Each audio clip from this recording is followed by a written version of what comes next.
കോമ്പച്ചേട്ടനെ കൂട്ടാതെ നമ്മുടെ ബോസ്മാൻ ഒറ്റയ്ക്ക് ഇറങ്ങിയതാ 10 താറാമുട്ട വാങ്ങാൻ വേണ്ടി. പുള്ളിക്കാരനെയും കൂട്ടിക്കൊണ്ടുപോയ 30 താറാമുട്ടയുടെ കാശുണ്ടെങ്കിലേ എനിക്ക് 10 താറാമുട്ട വാങ്ങാനൊക്കത്തുള്ളു. ഈ കുന്നിന്റെ പൊക്കത്തുള്ള ആൾക്കാരുടെ ഒരു ഉപജീവന മാർഗമാണ് ഇങ്ങനെ കോഴിയും താറാവിനെയൊക്കെ വളർത്തുന്നത്.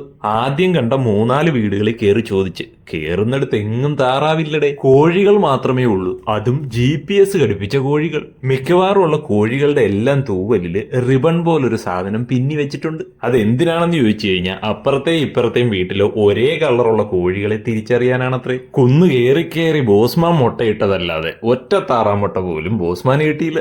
എന്റെ ഡിങ്ക ഭഗവാനെ, ഇത്രയും മല കയറിയിട്ട് ഒരു താറാമുട്ട പോലും കിട്ടിയിട്ടില്ലല്ലോ എന്ന് പ്രാർത്ഥിച്ചിട്ട് കണ്ണു തുറന്നപ്പം ദേ വരുന്നു. കോമ്പയ്ക്കൊരു എതിരാളി, ബോസ്മാൻ ഒരു പോരാളി എന്നും പറഞ്ഞുകൊണ്ട് ദേ വരുന്ന നമ്മുടെ ഉറ്റ ചങ്ങാതി മുഹമ്മദ്. ഇതെന്റെ ഇലാക്കയാണ് ബോസ്മാൻ. ഇവിടെ ഒരു താറാവും ഞാൻ അറിയാതെ മുട്ടയിടില്ല. ഞാൻ ഇങ്ങനൊന്ന് ഞൊടിച്ചാ മതി, താറാവ് വരി വരിയായിട്ട് വന്ന് ബോസ്മാന്റെ മുമ്പിൽ മുട്ടയിടും.